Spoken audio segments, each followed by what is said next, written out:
Today, we have Gonzaga forward Lauren Whittaker. Happy to be here, excited to be on the podcast, so let's do it.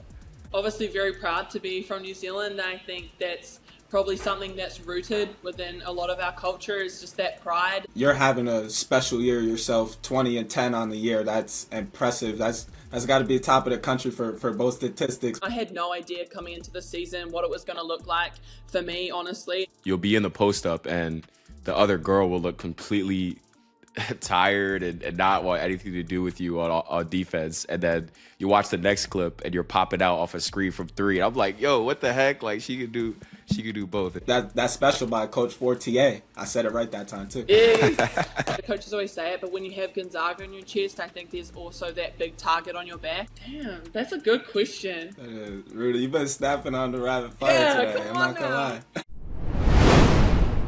Welcome back to another episode of Not Even D2. I'm your host, KJ Allison, here as always with my co-host, Naruto Perdomo. What's good, bro? How you living? Good. How are you, bro?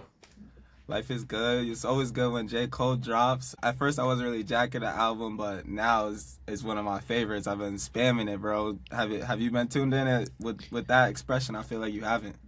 Nah, I listened to the first couple for sure. But I think with J. Cole, you got to really sit down and listen to it. So I got a long drive ahead of me this weekend. So I'm gonna tune in and then I'll let you know what I think. I was about to ask you what the drive is for, but I'm not even gonna ask you. No, I forgot. But yesterday we recorded on a Tuesday. Yesterday, in class, it's online, and I'm not really paying attention. Everybody listening knows you don't really be paying attention for online classes.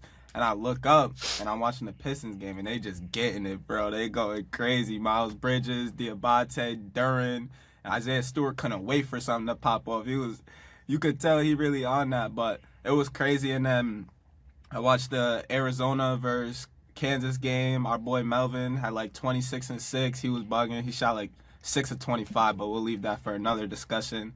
And then the Thunder closed out a nice little clutch dub. We've been struggling without Shea, and 2-game skip, beat the Lakers. That always feels good. So I don't know, bro. Sports is lit right now. I'm good. Did you see any of the fight yesterday? Yeah, for sure. I definitely saw the clip you sent me, and obviously, our boy Duncan was involved with it. He didn't. Did anyone else send you that clip of Duncan? Nah, to be honest. I got a couple people that sent me that clip of him. But yeah, I think when I see that clip, I think back to what he was saying, how he is as a leader and how he can't be someone he's not. And, Duncan is not the same person as Stu, so I understand why bro kind of stayed out of it a little bit, but it was just kind of funny to see him in that environment. But sports is definitely in a good place right now. I mean, I feel like for Division III, it's kind of interesting, bro. Like there's so much movement in the top 25 this year, I feel. Montclair State just got their first ever number one ranking in the country, which is crazy. Shout out to them, Coach Rossi and his staff over there. Chicago obviously been killing Emory, so sports definitely in a good place, bro. Yeah, facts. It's crazy, especially in the UAA, right? So a few weekends ago, NYU beat both Chicago and WashU, both ranked in the top 10. Yep. And then the next weekend, so Emory was number 1 with Trinity losing. That's also crazy. Next weekend, Emory loses to U Chicago, and then the rankings get fluctuated again. Chicago goes to 1, and then they play again this past weekend, and Emory beats U Chicago. So D3, at least men's basketball on the women's side, NYU is killing. They just, I forget, we didn't even mention that. They just won the record. So shout out to Coach Barber, 82 straight games won, and they're still rolling, bro. Both the games against Carnegie this past few weeks, I don't know if you got to see the scores, but they were really competitive. The games were close. But Coach Barber's a great coach, bro. I've been listening to her interviews, being a part of some of them. And she's really good at keeping the group locked in. Like, we're not worried one bit about this record. As soon as they asked her how you feeling, like since you beat it, basically, and she was like, I'm just glad that we won't have to talk about it anymore. So she's really just worried about, let's get to this UAA chip and then try to make a run in the tournament. So I got a lot of respect for her. But stay with us. We're going to talk about this episode. We're going to do more NBA talk at the end of this episode. But this episode, we talked with Lauren Whittaker, who is a basket. She's playing for Gonzaga women's basketball right now. New Zealand native. Shout out to her for getting on. I mean, she's having a great year, bro. Averaging 20 and 10, top 25 in both statistics in the country, leading the WCC in scoring, rebounding, field goal percentage. She's doing it all, and this episode was lit just because she's a great energy, bro. It was good talking to her. But what you think about the episode? Definitely great energy, bro. Shout out, I mean, Joel Foxwell from Australia, now Lauren Whittaker from New Zealand, our friends from down under. They cool peoples for sure. But nah, Lauren definitely a great person, man. She enlightened us a lot about, New Zealand culture, which is cool at the beginning of the episode. But then we talked about her career and, all the trials and tribulations she's been through, whether it be the injuries, whatever it may be in her career. And she pushed through all of it. And now she's shining in her real first season of playing college basketball. I mean, she's averaging 19 and a half points per game. I think 10.1 rebounds, which is super tough. And the team is on a 4-game winning streak. They just beat Oregon State the other day. I think that was the day before or day after our interview. So she's definitely a basket bro. She's a great player. I mean, in the post, you watch her play, and she's super physical, right? She just takes girls out of the paint and really just, like I was saying in the interview, makes them not want to guard anymore.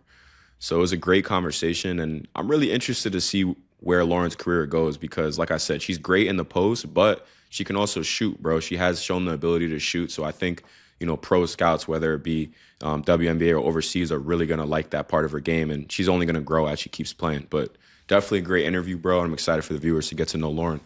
Yeah, Lauren, shout out to you. Keep killing this year. The WCC is going to be a battle down the stretch, bro. I mean, you mentioned the Oregon State game.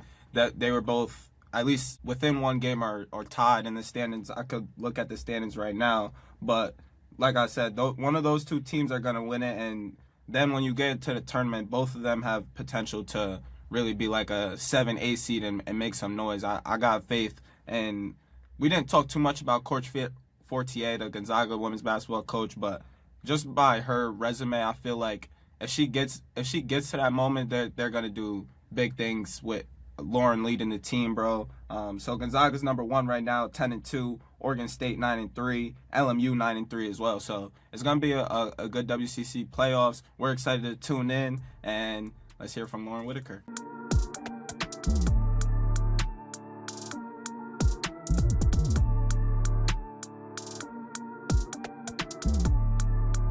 We are back again for another episode of Not Even D2, and today we have Gonzaga forward Lauren Whittaker. How you feeling today, Lauren? I'm good. Happy to be here. Excited to be on the podcast. So let's do it. Yeah, appreciate you getting on. It's gonna be a good one for sure. Just because we had a player on Portland come on the pod not too long ago. I know Gonzaga's men is playing at Portland today. It just made me curious. Are you guys connected at all? Because they're killing right now. They're top 10 in the country. Are the two teams you guys do anything together at school? What's that relationship like? I mean, yeah, they're amazing. They're obviously a top program, and we're around them a lot of the time. Really cool guys, down to earth. Just genuine people. So it's cool to kind of interact with them, and it's weird to think that a lot of them are on the All-American list and that kind of stuff. You're like, oh, I go to the school with this guy. He's just kind of regular bloke, but he's famous and all of that. So no, it's cool. I mean, this kind of season, in season, probably not as much. I mean, we're kind of doing our own things and own schedules, and when they're away, we're home, vice versa. So yeah, not really. But in the summer, we're kind of the only two teams on campus, so we do a few things here and there for sure. I'm wondering this. So you're coming from New Zealand, you're in the West Coast Conference, a lot of great schools within the West Coast Conference. Do you have a favorite away trip? I guess I should have asked this in rapid fire, but I'm kind of curious. Not really. I mean, I love going to California, LA. I'm excited for San Diego for sure. I've been there a couple of times, and I really like it down there. So I'm excited for that road trip coming up for sure. Yeah, for sure. Well, tomorrow's a big one. How far is Oregon State from you guys? Maybe like an hour and a bit flight, hour and a half. Okay. I don't know. Okay. But so let's talk about that game a little bit. This is gonna come out the following week, so you don't got to be too cautious. What you thinking heading into the game tomorrow? I'm excited. Ready for another matchup. They're obviously a great team, and all the other times that Gonzaga have battled against them, it's always been a 1-point game or an overtime. And so, I mean, last game in overtime down in Corvallis brought the fans out. And so just hoping to do that tomorrow, get some support behind us, hopefully just into that next gear, and really just kind of work on what I guess, was shown as our lack last time, and really put that into play and hope it all works out. So I feel that. Good luck to you tomorrow. That has major implications for the 1 seed in the WCC. So I'm definitely rooting for Lauren and Gonzaga. Go get it done.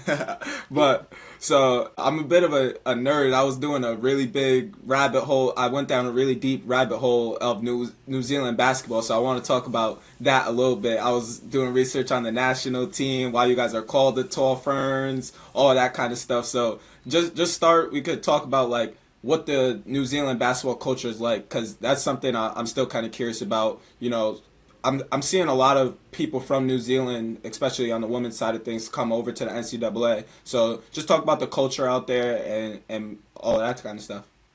yeah, so obviously very proud to be from New Zealand. I think that's probably something that's rooted within a lot of our culture, is just that pride. And we kind of call it having mana, which is kind of just having heart. And so playing for your country, playing for those who came before you. And it's kind of like a selflessness type of deal that I think everyone just innately carries. And so, you know, when the national anthem's playing, there's just so much honour behind it to wear that black fern and to wear the jersey and just to represent, really, because we're such a small country. And so to be on a big world stage, I think we have 5 million people all up, and so when you're on that big stage competing against the likes of the United States, Canada, all those major countries with a lot of resource and stuff, you kind of just have that chip on your shoulder. And so I think that's just what a lot of New Zealanders have. For sure, I think a lot of players have started to come over to the States. I know a lot of girls are in the West Coast Conference for sure, and I think that honestly started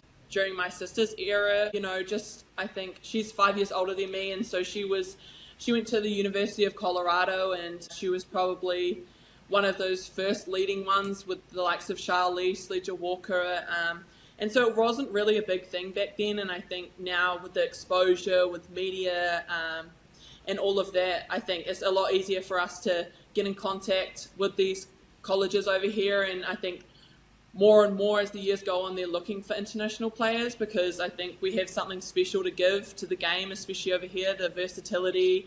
I would like to say the humility and just bringing different cultures and everything like that. So yeah, for sure, I think, like I said, a lot of pride where we come from, and just I think a lot of people, there's not a lot of opportunities for college players in New Zealand, and so America's kind of the only, I guess, pathway where you can get a free education and really develop. Real quick, you said it's play with Mata? Mana. M-A. Mana. All right, bet. Play with Mana. My fault, Ruda. I just needed to hear that again. Nah, you're good. I was just wondering, so is mana a Polynesian word? Because if I'm not mistaken, I'm pretty sure New Zealand has a lot of Maori culture, and I don't know if I'm saying that right. A Maori culture and Polynesian culture that's infused, you know, within New Zealand. So could you talk about that a little bit? Yeah, for sure. So yeah, you're correct. Māori people and having that Māori culture. So it is a Māori word, and I think a lot of the basketball culture and just New Zealand as well was just incorporating that tradition. I think tradition is a major part. I know if you've watched any games, you've seen the Haka. They do the Haka before the game. So that is known as a war dance that we do before the game. Well, actually, mostly men do that. And it's just it trails back from when they had the tribes, and so I guess the men would be doing the war dance to protect the woman behind them. And so it kind of comes there, and it's more of like a fierce kind of thing for the competitors, I guess, at the start of the game. So yeah, like I said, the culture, tradition, just trying to carry that on, and very proud of where we come from. So that's a big thing for us. I always think it's cool when I see the Haka, like when you see like an international, I don't know if I'm saying that right, again, apologies, but before international play, they do it, and like the other team will sometimes watch them do it, and it's like, it looks intimidating almost for the other team, right? Because you see all these like players that are screaming and doing their, you know, tribal chants. It's awesome to watch, honestly. Yeah, for sure. And I could probably talk about New Zealand culture and war dances for a long time, but I'm sure most people want to hear some basketball talk. But first, so you mentioned your sister, and I was watching this news video that she was in, and her story is really inspirational. I'm not gonna say everything, but just like going through injuries when she was in school. I heard something crazy, like she went through 5 surgeries and a span of 30 hours or something. I was like, whoa. So just talk about like her impact on you, basically. Yeah, for sure. My sister is literally my best friend. I mean, she was my role model since I was growing up. I also have a older brother as well, so he's in the middle of us. And since I remember I was playing with the basketball, I mean, she started us off, the family, playing at 5, and then, you know, my brother followed along, and then as the younger sibling does and is competitive, I was like, all right, I want to join in, I want to be a part of it. And I think that kind of drove me to want to be competitive, and basketball was always that kind of first passion for me as well. And seeing her go through New Zealand teams, and then, you know, then go over to college, it was like, okay, well, that's what I want to do now. I want to follow in her footsteps. And so she's always been a major inspiration for me. And then seeing her go through all those hardships, through, you know, injuries when she was at college, like I think in the video said she had like 5 or 6 surgeries on her hip. And, you know, learning to walk again, and then now just playing basketball. Now she's playing pro. And so seeing her, I guess, go through that and come out the other side and still be hopeful and playing at a high level, just, I guess, shows so much that when I went through my adversities or my injuries, it was like, okay, well, I've got someone who's role modeled what it's like to go through that adversity, and she's come out the other side. And so it makes it a lot easier, and you can share those experiences. But yeah, for sure, my best friend all in one. So Nah, I respect that, and I'm curious. Like, don't lie on the show. So you guys probably played against each other a little bit. What were those matchups like? you know, I get this question a lot, but honestly, through injuries, we honestly haven't played a lot together as we've gotten older. I mean, I think the last time we played against each other was probably when I was half her height and, I don't know, still going through puberty. So I don't think that's a fair matchup. But for sure now, like, it would definitely be competitive. You know, we're pretty much the same size and probably at our peak skills. So, I mean, I don't know. I'd probably say I'd win, but... Nah, she's a basket, though. Go ahead, Ruda. Yeah. Now, I'm wondering. So obviously you have some siblings, but since you've come over to America, have you made any friends or relationships with teammates that have kind of become like siblings in a way? I'm kind of interested in that aspect. Yeah, kind of. Yeah, for sure. I mean, Taylor Dalton, she played at St. Mary's and then she transferred to Gonzaga last year, and she's also a New Zealander. And so I didn't know her that well before coming to Gonzaga, but yeah, she's like another sister to me, and so that's cool. I mean, it definitely helps having that New Zealand bond for sure. But Yvonne Ejim, before, I roomed with Taylor and Yvonne last year, and it was the best year of my life, honestly. And I think it just helps because they're both internationals. Yvonne's from Canada, and so everyone's away from home and kind of sharing those experiences together. And obviously when you're rooming together as well, you know, you spend a lot of time, and then you're on the basketball team together, that's more time. And so those bonds just kind of create on your own. But yeah, for sure, those two just off the top of my head. But there's a lot of other ones. I'm glad you brought up Yvonne because I think we're planning something to get her on the pod soon. Yeah, Hey. we got a mutual connection, so super excited to talk to her.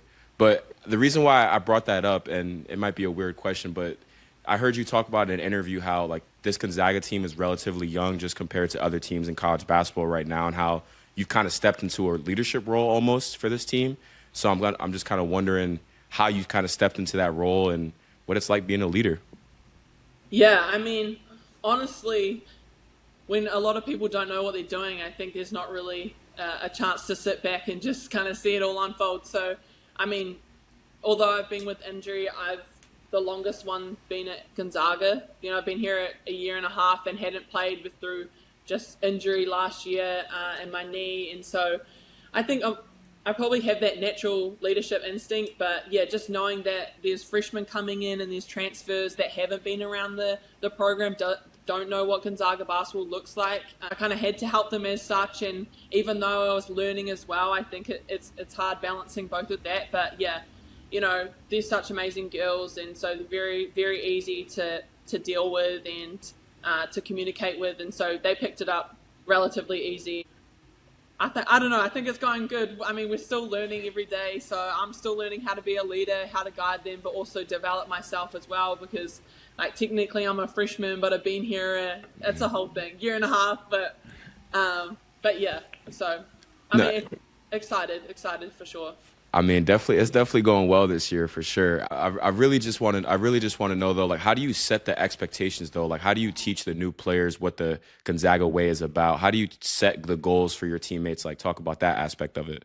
Yeah, I mean, I think for me, it was learning from the likes of Yvonne and Taylor last year. I mean, they were fifth-year seniors. They'd been in college for so long. And so just kind of picking at their brains that year and then just seeing what the teams before, how they were successful, what they did. And tradition obviously is a big part. And so continuing on that Gonzaga tradition throughout this team, I mean, like I said, no one really knew what it was. And so having to carry that over, teach it, why it means so much to us, and all that behind that. So, yeah, it's hard teaching a lot of new people, but I think once they get it and once they understand the meaning behind it, you can see that passion come through for sure. Yeah. So I want to talk a little bit about this season. I mean, you're having a special year yourself, 20-10 on the year. That's impressive. That's got to be top of the country for both statistics. But I know you're probably not the type to be like, oh, it's just me. So just talk about like what's worked for this group as a whole, but also talk about yourself just a little bit about, you know, what's kind of fueling this success you've had so far in your first year playing. Yeah, I mean, I don't love to talk about myself, but yeah, I think I talked about it in another interview I had recently, and I think the main point for me is just kind of seeing all the hard work and struggle through injury and bouncing back kind of pay off. I mean, I had no idea coming into the season what it was going to look like for me, honestly. And so it's just as much as a surprise to other people it is to me, honestly. So, but yeah, for sure. I mean, it's very nice, you know, having this success early on, knowing that I've put all these hours in, but I think it really stems from those who've believed in me when I was on the sideline for that last year, and they continue to invest in me, continue to develop me as a whole person and as an athlete on the court. And so I think that's really those, like they say, the unseen hours that kind of come through. And, you know, I think success on the court, Gonzaga is really well known for their forwards, and so that's pretty much why I picked Gonzaga, is because I knew that I would be used and my ability would be versatile, and they would use me in ways that would benefit me. And so just having coaches that believe in me and my teammates that, you know, making plays to find me and get me the ball and having that belief for me to score, I think it all adds up for sure. Yeah. I mean, it looks... The offense looks like a continuous ball screen kind of offense, but you're also getting a lot of post touches where you could just work one-on-one, and that's definitely impacting your 20-10 average for sure. But I want to talk about, how do you pronounce her last name? Coach Fortier? Fortier. Yeah, I wasn't going to get that. Fortier. So she's been at Gonzaga for 11 seasons, I believe, and has 10, 20-plus wins. So she's a GOAT and 7-time WCC Coach of the Year. So from your perspective, kind of what makes her such a good coach? Why is she having so much success at Gonzaga? I mean, I think she just knows what works and continues with it, really. I mean, another reason why I picked that coaching staff is they've been together for all those 11 seasons, and that stability piece, and obviously they've been successful throughout. And like I say, she knows how to use her players, and so recruiting versatile players and then players in particular positions. And so I think eventually they all kind of line up and create a team that plays Gonzaga basketball at the end of the day. And I think more than not, it is a team sport as such. I know other teams, I guess it's more individually ran, but I think Gonzaga, we do tend to use everyone and incorporate everyone in the offense, and everyone has a significant role to play, otherwise it doesn't work. And so I think also details is very important in our offense. You know, it only works if this person hits the screen exactly right where they should, or they come off curling tight, or that kind of stuff. So it is very intricate, but like that's what I say. Gonzaga basketball is hard to learn, but once you learn it, it's very beneficial. And so that's why I think she's had so much success for sure. I mean, you talking about details. There's one thing I wanted to point out about your game. I know you said you don't like talking about yourself too much, but I'm wondering your post-ups. I was watching some of your post-ups, and like you're a really physical player, right? You're a physical player. You really are just breaking down the other center. They look like they want nothing to do with you after the possession is over. But you also have touch too. So just talk about how you kind of develop those two aspects of your game. I'm interested in that. Oof. Okay, physicality, I would say, just comes from, I think, how I've grown up. I used to play basketball against guys all the time growing up, all through, I think you guys call it middle school, but yeah, since the age of about 6 to 12, I was playing against guys every Friday night in the league. And so that I think definitely helped, just having to be mentally stronger, physically stronger to compete. And then I think that just translated also the cultural aspect. I think being in New Zealand, like I said, having that kind of mana and heart is, you just got to be a bit more gritty. You know, we may and I think it's always portrayed as we may not be the tallest person or the fastest person, but I think if you have the most heart, the most passion, and you're willing to put the work in, and I think that's probably where my physicality comes from. It's just, that's my strength, but also just that the ability to want to use it, because I think a lot of post players have that ability to be physical, but whether they use it or not is like a different thing. And then touches, I mean, sometimes I don't feel like I have great touch, but I think probably just repetition in New Zealand, playing a lot of different positions. Obviously, we don't have a lot of people, so growing up, when I was younger, playing from the point guard all the way to the forward, obviously now I'm more in that forward position, but I think that's a lot where my ball skill comes from, is just that development through the years of just, it doesn't really matter if you're a point guard or a post player, you're going to continue to do the same skills as everyone else. Like, everyone can do everything kind of thing. So I think that's probably where my touch comes from, is just that ability to be used when I was younger in those practices and just getting those reps. I mean, you can see it watching the film. Like, you shoot physical, you're physical in the post, and then you're shooting from three, like, which is crazy. It's hard to do. But KJ, go ahead though.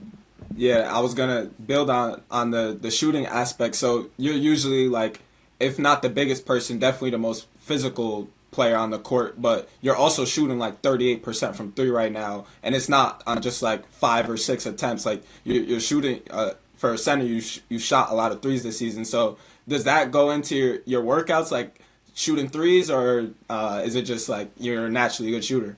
I mean, for sure. I mean, I love to shoot a three. I mean, I would rather be shooting a three than having to battle someone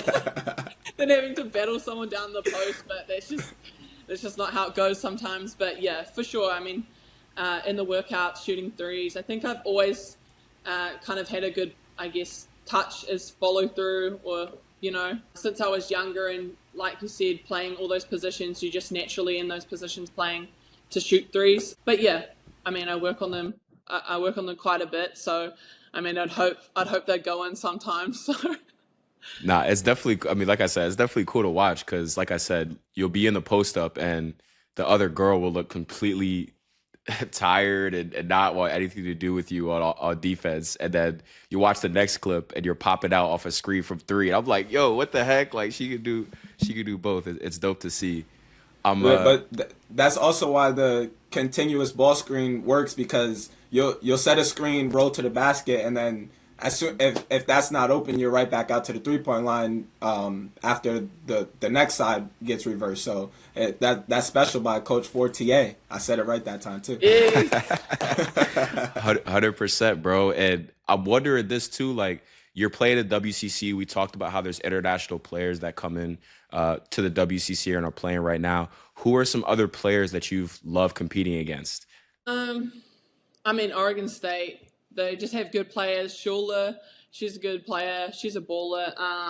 Who else has some good ones? I think it's not individuals. It's more rivalries. I mean, we have a good rivalry against Portland for the last couple of years. I mean, they're not as good this year or as successful as they have been, but they're always a tough matchup. And I think, and they always say it, the coaches always say it, but when you have Gonzaga in your chest, I think there's also that big target on your back. And so everyone kind of plays a little harder that game, or, you know, puts a little bit more effort and has a little bit more grit. And so I think no game really comes easy. It's always kind of a grind to win the game. It's never like, oh, we're just going to play, you know, half 50% and then going to get the win. It's never like that. You're always having to earn each win, which I think is cool. I mean, that's how it should be, I think.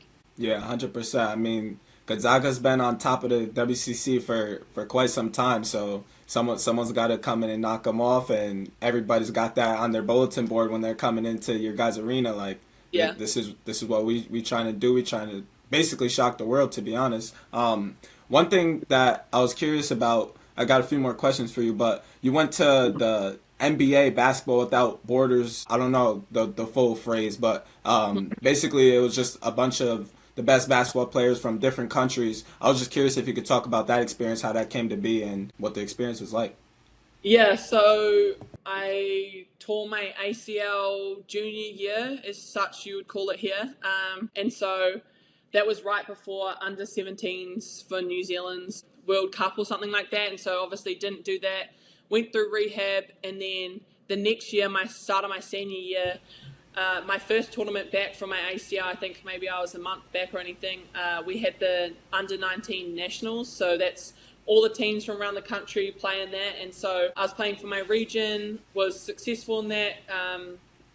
Very successful in that. So somehow I got a random email some evening, and it said, Las Vegas on it. And I thought, oh, well, what's this? Click on it, and it was an invitation to go to the Basketball Without Borders camp. So honestly, got the email from Vegas, and so that had been, I guess, put forward by Basketball New Zealand, and so found out that I was the only one going, and so first time kind of traveling by myself that far, and so awesome experience to meet all these different girls, or I would say the best people from their countries all around the world, and stay in Vegas, have a camp. We had some NBA kind of coaches, WNBA coaches, all this gear, and so it was just mind-blowing for me. I wasn't used to any of that, and all this free gear. I was like, you're giving me free shoes. I was like, what is this? I was like, I don't have to pay for this? So, no, it was cool. Awesome experience, and yeah, for sure. Got to meet a lot of people. I got a lot of connections, and I think that was really cool because I hadn't really got to put myself out there a lot. I think not going to that under 17 World Cup and getting that exposure, no one really knew who I was, and so going over and performing well at the camp, coaches, would come over and talk to me about it, and the whole college pathway. At that time, I'd already committed to Gonzaga, but yeah, so I think just kind of getting my name out there, and because New Zealand's a small country, and if you're not performing on the world stage, which I didn't get the opportunity that last year, no one really knows who you are. Yeah, for sure. I mean, that's the best way to grow, is just being around people from different walks of life, but also basketball, because each different country, I feel like, has their own unique kind of style or how they play basketball. So you probably grew a lot. I don't know how long it was, but probably just being there for a few days, you're probably growing as a person and a player. But this is my last question before we get into rapid fire, and I'm super intrigued to hear about your future. So just talk about, what's next, not just this season for Lauren, but in the future. Like, is the W in the cards? Are you trying to get to that far? Talk about that. Yeah, I mean, after college, I think just trying to get through the next 3 years, hoping that my body holds up. I mean, I'd love to play pro basketball. If that's the WNBA, then that's that. If it's EuroLeague over somewhere, or WNBL in Australia, anything like that. But yeah, for sure. I mean, W would be so cool to play. I mean, I don't think we've maybe only had one New Zealander on the women's side be in the WNBA, and I'm sure Charlize Sledger-Walker will be the next. But yeah, I mean, that would be dope. I mean, come on now, it's the WNBA. But and I think just with more teams coming out, I think there's a lot more chance for that happening. So yeah, who knows? I'm just gonna take it step by step. But as long I say it before, as long as I can stay out of a 9-to-5 job for as long as I can and earn money, then we're sweet, we're good. So definitely rooting for the best, Lauren, in your career, and we're definitely gonna be following, and definitely fans of Lauren Whittaker for sure going forward. You ready for rapid fire though? I'm ready. All right, let's do it. So first rapid fire question. The viewers know this already, but I'm kind of a foodie, so I like asking questions about this. But what is one meal from a New Zealand cuisine that me and KJ have to try? Oh, I already know. All Steak and cheese pie. A steak and cheese pie. Steak and cheese Steak pie? and cheese pie? Well, he's vegetarian, so I don't know if he can eat that. Oh, they probably have, I'm pretty sure they have vegetarian pies, but it's not as good, sorry. Wait, so what is it? It's like an apple pie, but it's steak and cheese? Like, you gotta break this down, or it's pizza? It's like a little pie. It's like this size.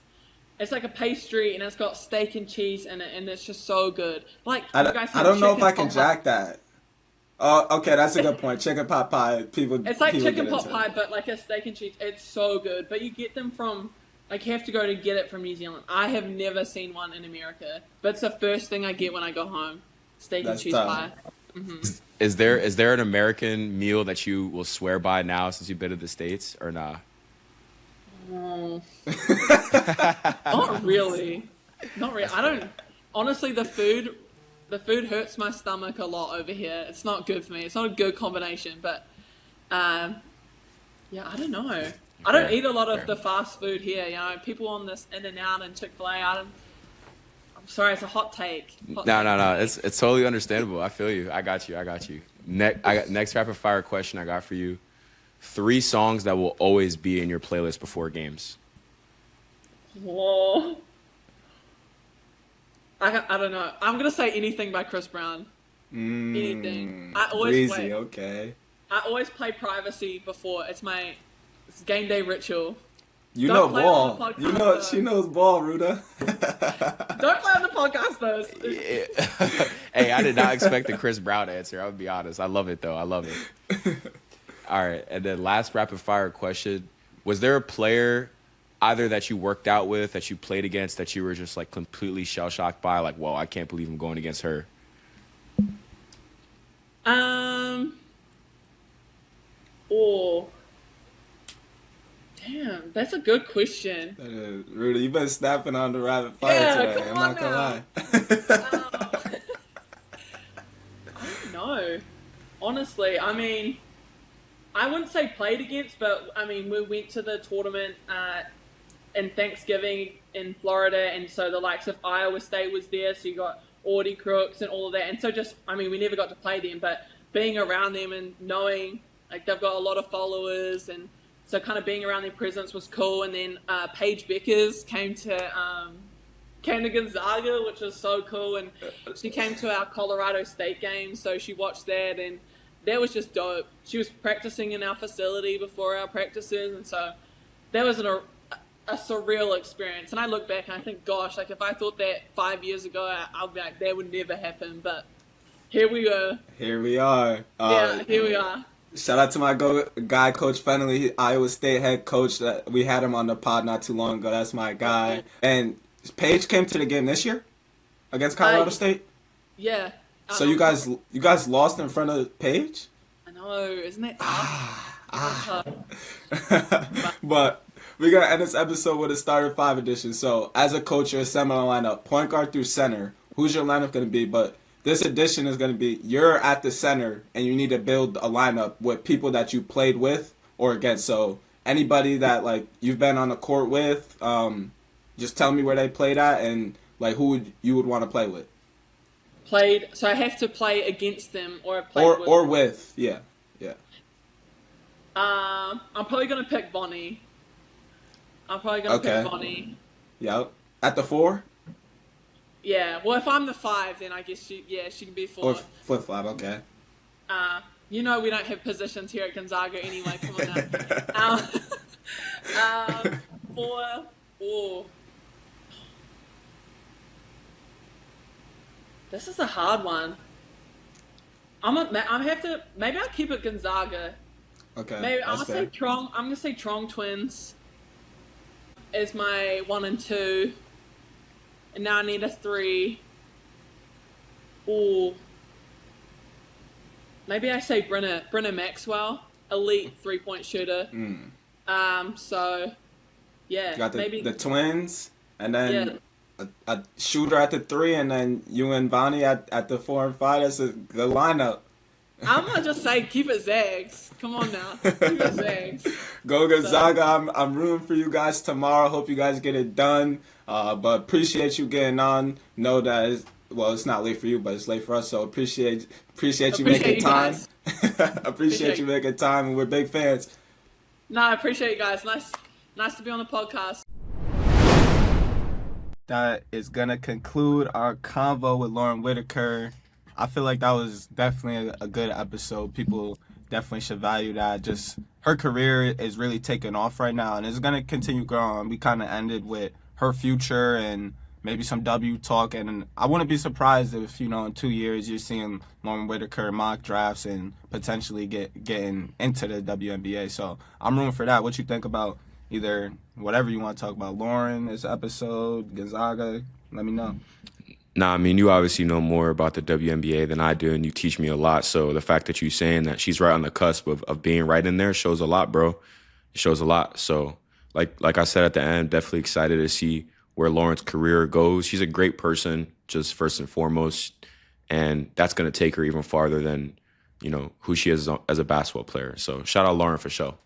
Facts. Well, we're going to end this episode with some NBA talk. Obviously, the trade deadline was crazy. I think I seen something that there was 72 trades made over the trade deadline. There wasn't anything like blockbuster, but there was definitely some big ones. Jaren Jackson for 3 first-rounders, Harden and DG getting swapped, Minnesota getting IU. But what we're going to talk about is we're going to do our winners and losers. So both of us will give one team winner, one player that won throughout the trade deadline, one team that lost, and one loser as a player. So obviously that could be, someone playing on a bad team getting traded to a contender, a team that didn't make any moves, whatever you want. Take it as. Just explain a little bit what you got. I'm intrigued to see who Ruda has as his first team winner.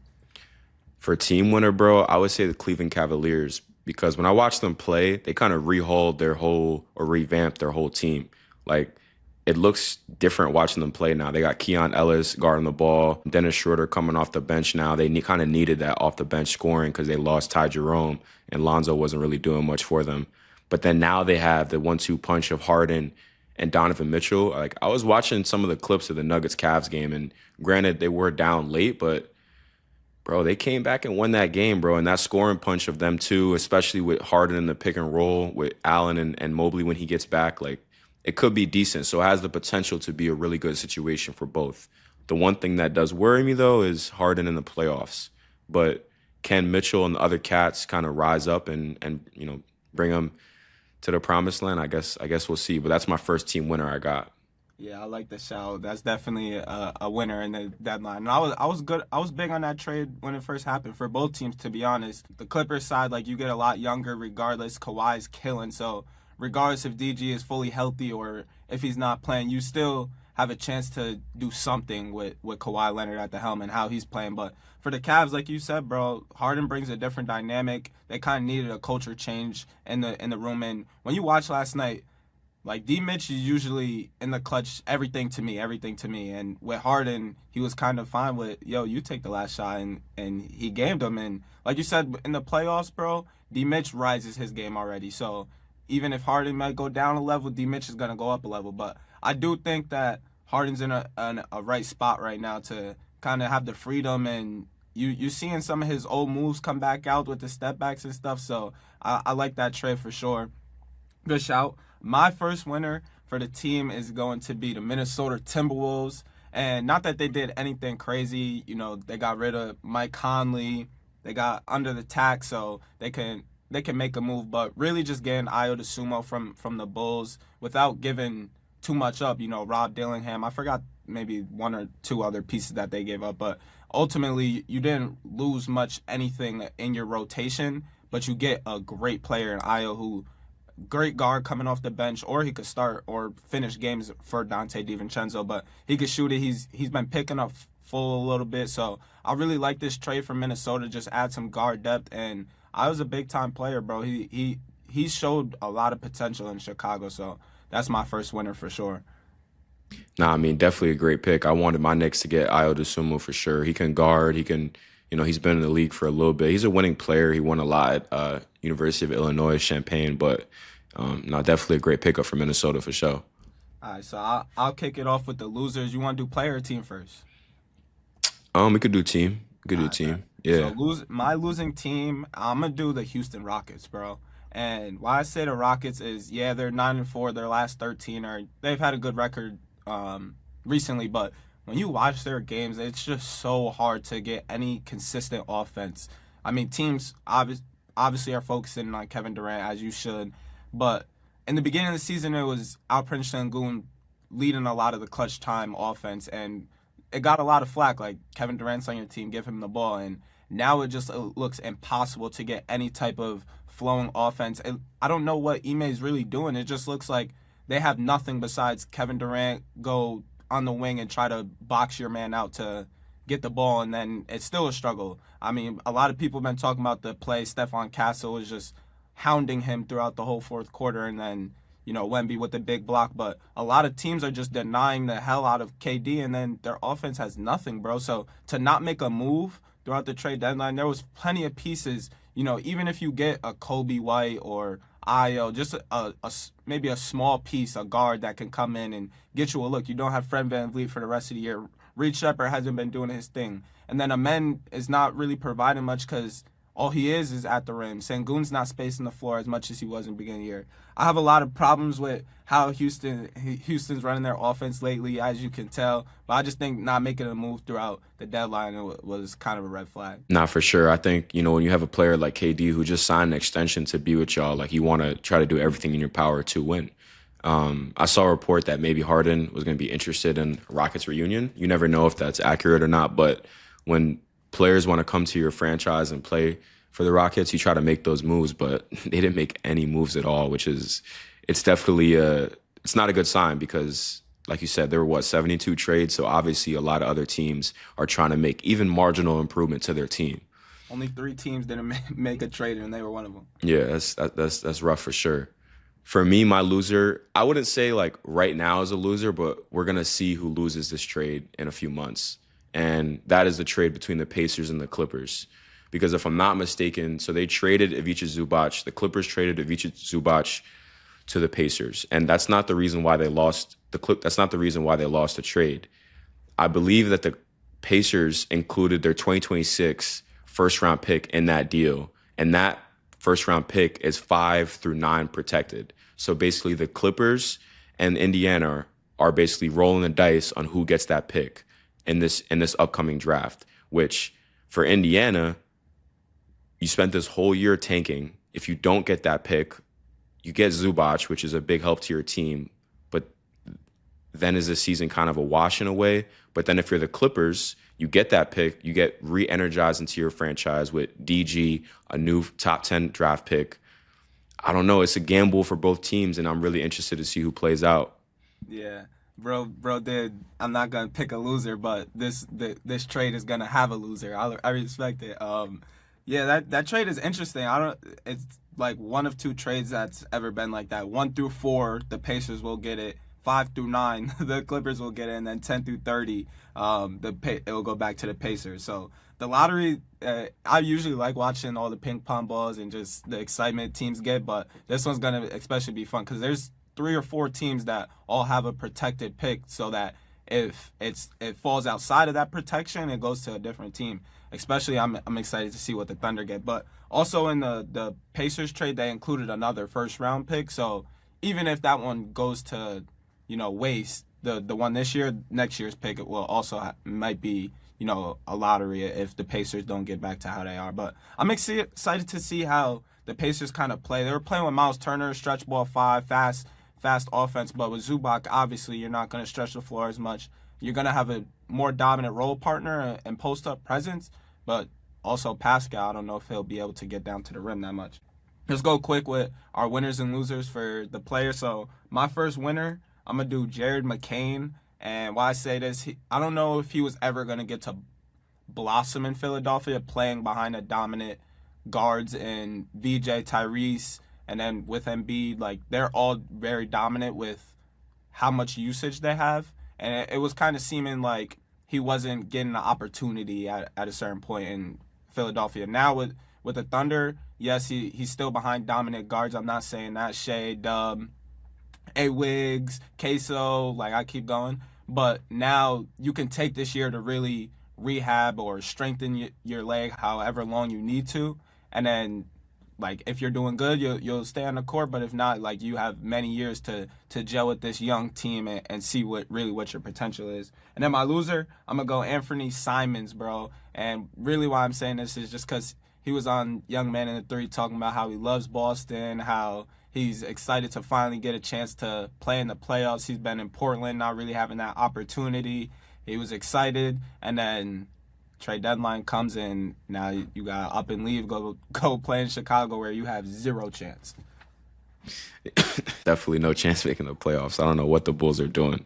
But my first winner, maybe an underrated pick, but I got Michael Porter Jr. I actually didn't want him to get traded because he's been doing his thing on the Brooklyn Nets. And if I'm MPJ, I don't want to leave either, bro. Like, I already got my championship. I'm making my money. And now I'm getting to shoot whatever I want to shoot in Brooklyn. Like, if I'm MPJ, I'm loving that situation. So he's a winner for me. And then losers, I would just have to say any of the guards on Chicago, bro, because you guys, there's about like 10 of y'all in that guard room. It's looking pretty slow. I'm not going to lie. But yeah, that'll probably be my pick for sure. Nah, Chicago, they try and build Kentucky back in the day, bro, just straight guards. Bro, I hate to see it too, because like Chicago's a legendary franchise. Obviously, Jordan played for them and, you know, Derrick Rose, but they just haven't had any relevancy, bro. And they can be.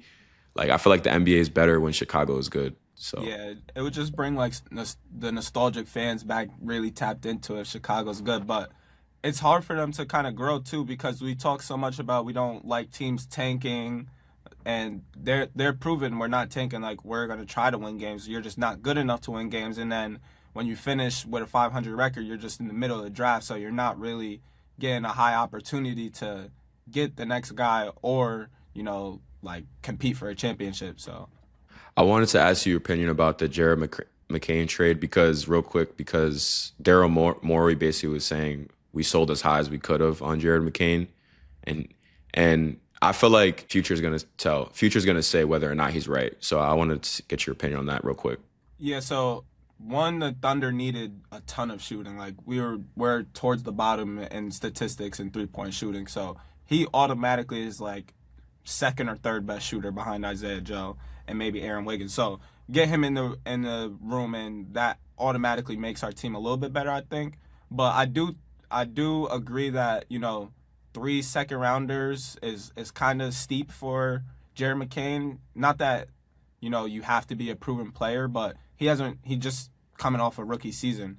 But what he showed in his rookie season might be really high for me. Like, I was thinking he's going to be a next great player for Philadelphia. So for Morey to say that kind of shows that he didn't really trust in Jared McCain's development, didn't give him a chance to get back from injury. So I'm going to say we didn't sell too high, or they didn't sell too high on Jared, but I think it was a good trade for both parties. But that's going to do it for another episode of Not Even D2. We went a little long, but appreciate you guys listening. Appreciate you guys tuning in week to week.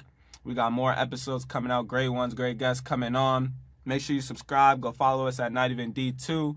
Make sure to reach out to a.k.a. KJ Allison or Naruto with 4 A's, I believe. If you want some merch on Instagram, reach out to us or reach out to Not Even D2. We're selling a lot of that right now. That's going to do it for another episode, and we'll see you next week.